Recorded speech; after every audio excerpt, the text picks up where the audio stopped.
멸공. 안녕하세요, 우쩌라고입니다.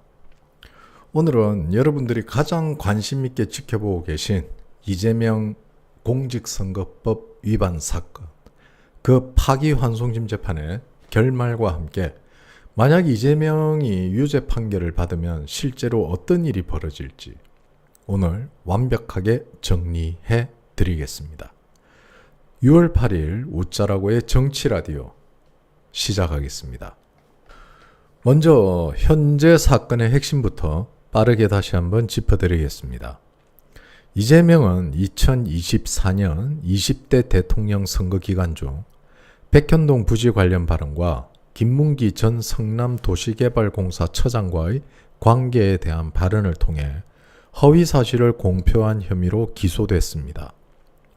1심 법원은 이 사건에 대해 징역 1년에 집행유예 2년을 선고했지만 2심에서는 무죄 판결을 내렸죠.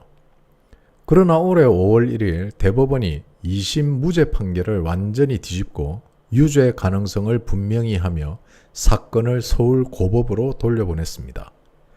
자, 그러면 많은 분들이 우려하시는 것처럼 재판부가 이재명 대통령 임기 이후까지 고의로 재판을 지연시킬 수 있을까요?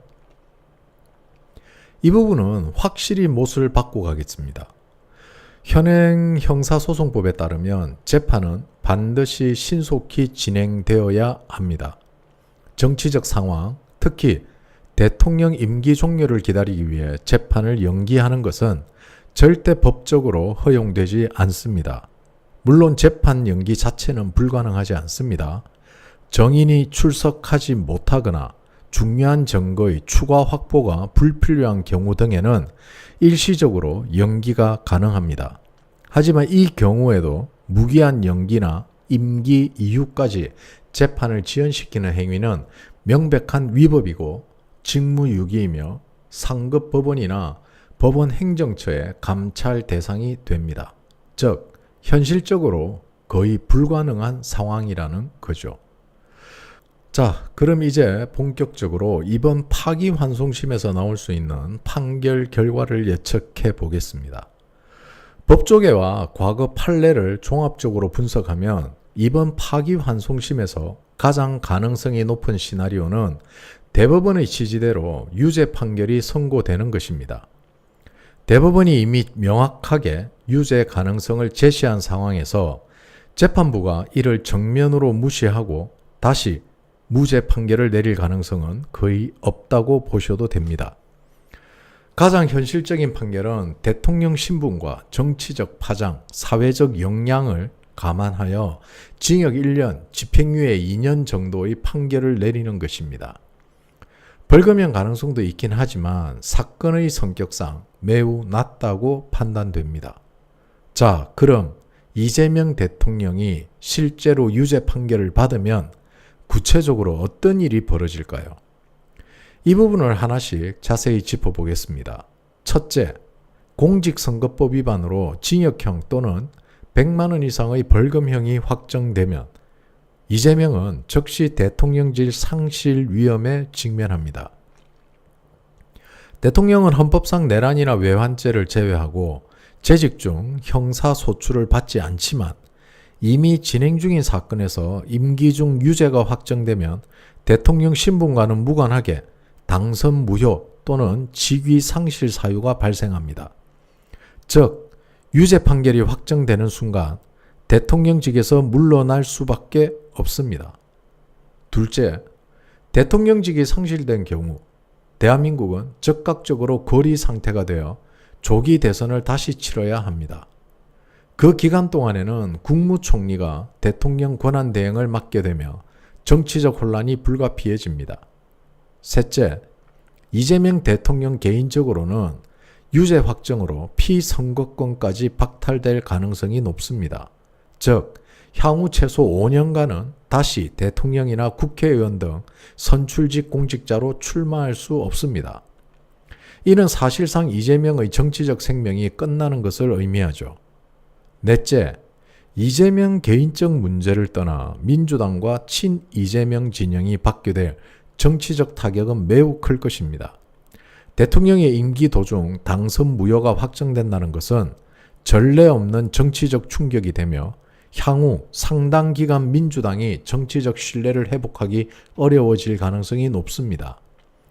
마지막으로 대한민국 정치권 절반에 걸쳐 큰 지각 변동이 올 가능성이 높습니다. 대통령 유죄 확정이라는 초유의 사태를 맞게 되면 여야를 가리지 않고 새로운 정치 세력의 부상 혹은 정계 개편이 가속화될 가능성이 매우 높습니다. 요약하면 이번 파기환송심에서 유죄 판결이 확정될 경우 이재명은 즉각 대통령직에서 물러나야 하고 대한민국은 다시 한번 대통령을 뽑는 초유의 사태를 맞게 될 것입니다. 이런 점에서 이번 판결은 단순히 이재명 개인의 사건을 넘어 대한민국의 정치 역사를 좌우할 만큼 중요한 의미를 갖고 있습니다. 그래서 우리는 끝까지 관심을 갖고 이 사건의 진행 상황을 철저히 지켜봐야 합니다. 정치적 압력이나 부당한 재판 연기 시도를 결코 용납해서는 안 된다는 거죠. 지금 시선을 분산시키는 세력들이 있습니다.